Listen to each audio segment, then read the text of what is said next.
Pakistan super league 11 کا تاج کس کے سر سجے گا؟ فیصلہ آج ہوگا۔ پشاور زلمی اور حیدرآباد کنگز مین حتمی ٹاکرے میں ایک دوسرے پر جھپٹیں گے۔ قذافی اسٹیڈیم میں ہوگی چوکوں اور چھکوں کی بھرمار، وکٹوں کی جھڑی لگے گی۔ فائنل کا آغاز آج رات 8 بجے ہوگا۔ پشاور زلمی ریکارڈ 5ویں بار فائنل کھیل رہی ہے، جبکہ حیدرآباد ٹیم کی پہلی باری میں ہی فائنل میں جگہ بنانے میں کامیابی دیکھی گئی۔ فاتح ٹیم کو ٹرافی کے ساتھ $5 لاکھ کی انعامی رقم بھی ملے گی۔ رنر اپ کو $3 لاکھ دیے جائیں گے۔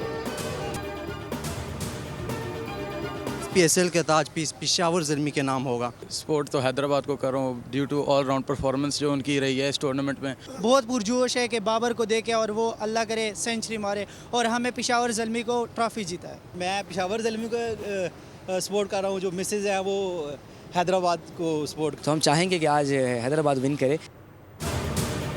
پاکستان سپر لیگ 11 کے فائنل کے لیے شائقین کرکٹ کا جنون عروج پر۔ ایکشن دیکھنے کے لیے اسٹیڈیم پہنچنا شروع۔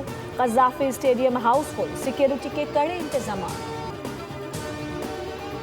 PSL 11 کے فائنل سے قبل رنگا رنگ اختتامی تقریب ہوگی۔ قذافی اسٹیڈیم میں معروف گلوکار عاطف اسلم، علی عصمت، عارف لوہار، آئمہ بیگ اور صابری سسٹرز اپنی پرفارمنس سے شائقین کو محظوظ کریں گے۔ آتش بازی کا شاندار مظاہرہ کیا جائے گا۔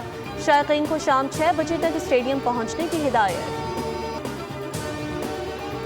ملک کے بیشتر علاقوں میں سورج کے تیور تیز، جنوبی علاقے شدید گرمی کی لپیٹ میں۔ کراچی میں درجہ حرارت 39 ڈگری تک پہنچا، محسوس 44 ڈگری کیا گیا۔ محکمہ موسمیات کے مطابق حالیہ گرمی کی لہر کل تک بدستور برقرار رہے گی۔ شہر میں کل پارہ 41 ڈگری سینٹی گریڈ تک جانے کا امکان ہے۔ کراچی کے شدید گرم موسم کے باعث مختلف علاقوں میں ہیٹ ویو کیمپس قائم کیے گئے ہیں۔ حیدرآباد میں درجہ حرارت 47 اور سکھر میں 45 ڈگری تک ریکارڈ کیا گیا۔ لاہور، پشاور اور اسلام آباد میں موسم معتدل رہا۔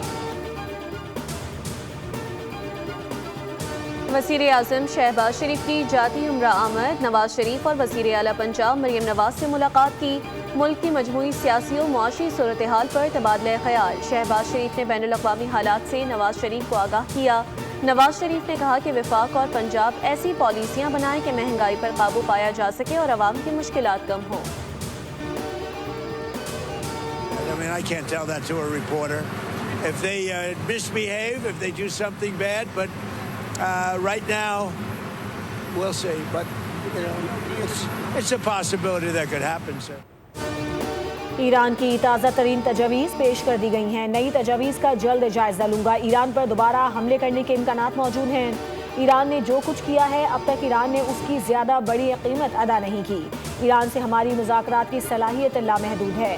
آبنائے ہرمز کی ناکہ بندی انتہائی دوستانہ ہے۔ ٹرمپ نے ٹروتھ سوشل پر بیان جاری کرتے ہوئے کہا کہ جنگ ابھی ختم کر دیں تو تعمیر نو میں 20 سال لگیں گے۔ کوئی نہیں چاہتا کہ چند سال بعد دوبارہ جنگ کے لیے جائیں۔ ایران کی ناکہ بندی مؤثر انداز میں جاری ہے۔ ناکہ بندی فرینڈلی ہے۔ ایران مذاکرات سے قبل امریکی ناکہ بندی ختم کرنے کے مطالبے سے دستبردار ہو گیا۔ شرائط میں نرمی کر دی۔ موقف اختیار کیا کہ اگر امریکہ حملے روکنے اور آبنائے ہرمز کا محاصرہ ختم کرنے کی ضمانت دے تو بات چیت کے لیے تیار ہیں۔ امریکی اخبار وال اسٹریٹ جرنل ایران کی نئی تجاویز کی تفصیلات سامنے لے آیا۔ لکھا کہ نئی تجویز میں ایران کے جوہری پروگرام سے متعلق معاملات پر بات چیت کے بدلے امریکی پابندیوں میں نرمی کا مطالبہ بھی شامل ہے۔ ایران آئندہ ہفتے پاکستان میں مذاکرات کے اگلے مرحلے کے لیے بھی آمادہ ہو گیا۔ ایرانی نائب وزیر خارجہ کاظم غریب آبادی نے کہا ہے کہ گیند اب امریکہ کے کورٹ میں ہے۔ واشنگٹن پر منحصر ہے کہ وہ سفارتکاری کا راستہ اختیار کرے یا محاذ آرائی کا۔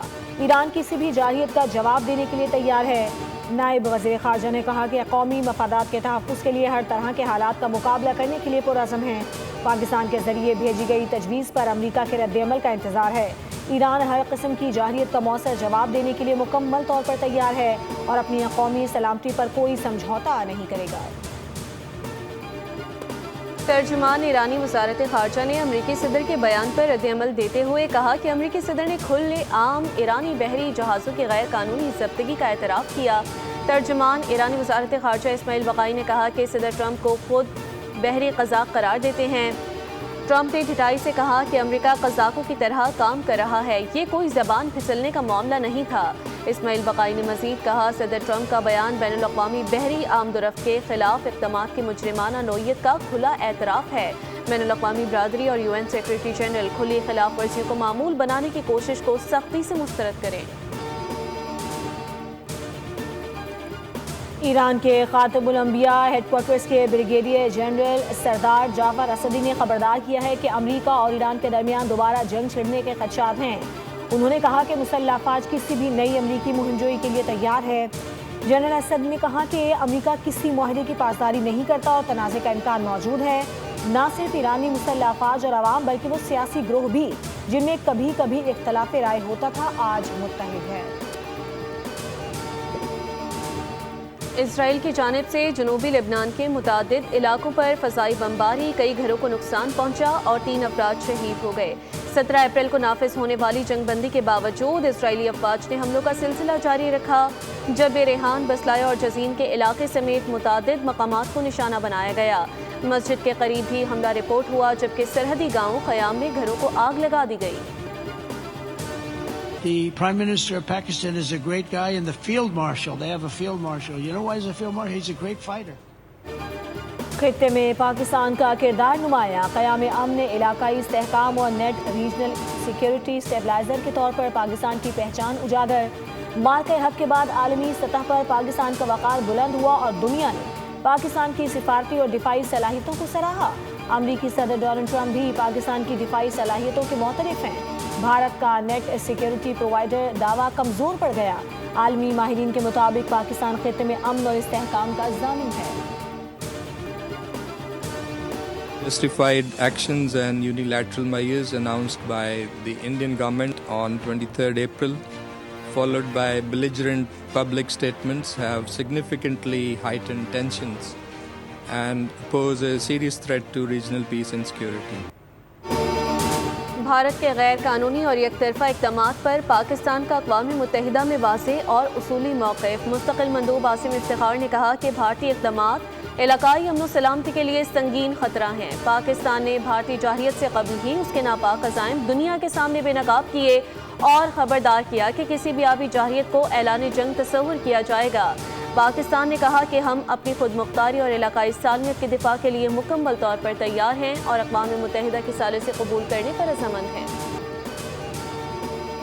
ہر سانس صرف سانس نہیں، یہ اس وطن کی حفاظت کا قرض ہے جو وہ ہر لمحے ادا کرتا ہے۔ سرحدوں پہ کھڑا ہر جوان صرف ایک سپاہی نہیں، وہ قوم کی امید ہے، وہ ہمارے کل کا نگہبان ہے۔ ہم نے بنیاد مرصوص میں دیکھا کہ ہمارے جوان کیسے ڈٹے رہے، دشمن کو منہ توڑ جواب دے کر کیسے ثابت قدم کھڑے رہے۔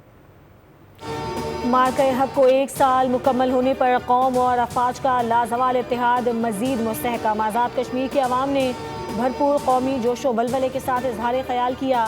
شہریوں نے کہا کہ پوری قوم اور مسلح افواج کے درمیان مثالی یکجہتی قابل فخر اور قابل تقلید ہے۔ یہ اتحاد ہمارے اجتماعی شعور، قومی غیرت اور عزم صمیم کی عکاسی کرتا ہے۔ سبسکرائب کریں اور بیل دبائیں تاکہ کوئی خبر رہ نہ جائے۔